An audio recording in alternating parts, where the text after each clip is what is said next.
오늘 말씀은 요한복음 14장 1절에서 14절입니다.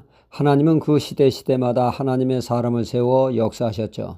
모세를 지도자로 삼으신 하나님 여호수아를 쓰셨고, 이어서 때때마다 사사를 세워 구원하시는 시대를 지나 왕정시대로 넘어갔습니다. 또한 하나님은 선지자를 보내 그때마다 사람을 세우셨죠.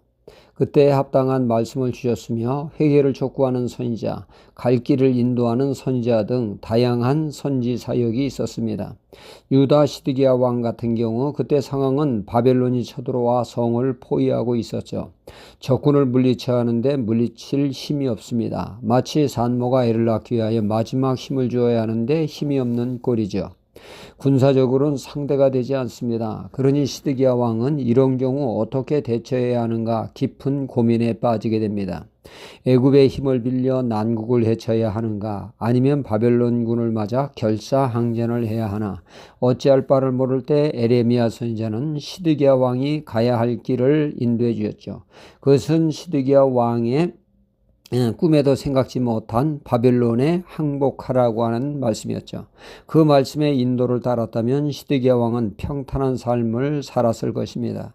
이렇듯 그때마다 선지자를 보내 하나님은 그들을 인도하시고 또한 함께 하셨습니다. 그런가 하면 선지자 중에는 놀라운 역사를 행하는 이들도 참 많았습니다.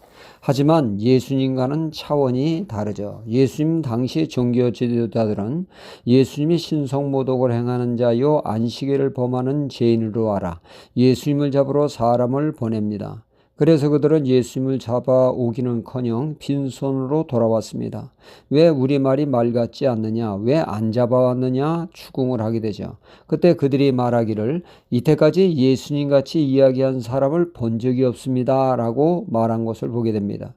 그들이 예수님을 잡아오지 않은 이유가 여기에 있었던 것이죠.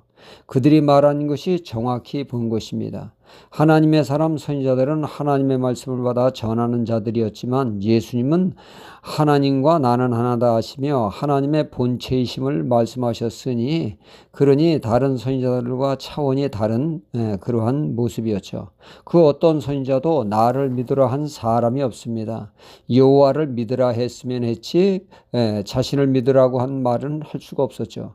그러나 예수님은 나를 믿으라고 하십니다. 오늘 말씀 1절에 너희는 마음에 근심하지 말라 하나님을 믿으니 또 나를 믿으라 하셨습니다.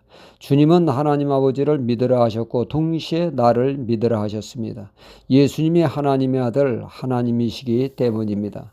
빌립이란 제자가 아버지를 나타내 보여달라고 하자 예수님이 뭐라고 하십니까? 나를 본 자를 아버지를 보았느니라 말씀하고 있습니다. 아버지와의 일체, 연합됨을 말씀하고 있죠. 주님의 하나 되심을 말씀하신 것입니다.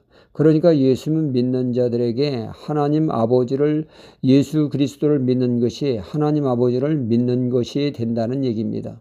예수님만이 그 천국으로 인도하는 길이요 생명으로 인도하는 길이에 오늘 말씀에 오늘 말씀에 내가 곧 길이요 진리요 생명이니 나로 말미암지 않고는 아버지께로 올 자가 없다고 말씀하신 것입니다. 말세에 하나님은 친히 예수님을 통하여 귀한 하나님의 말씀을 완성하셨습니다. 하나님의 나라에 대해서 그리고 성경의 근본 뜻을 알려주시며 죄의 문제를 해여 누구나 천국 백성 되는 구원의 길을 활짝 열어놓으신 것입니다. 또한 예수 그리스도의 이름으로 우리가 하늘 보호자에 움직이며 하나님의 응답과 은혜를 누릴 수 있도록 역사하시며 예수 그리스도의 이름을 주셨습니다. 그래서 오늘 말씀 14절에 내 이름으로 무엇이든지 구하면 내가 시행하리라 말씀하고 있습니다. 오늘도 예수 그리스도를 통하여 하나님의 은혜의 보좌 앞에 나아가는 우리가 되어야겠습니다. 할렐루야.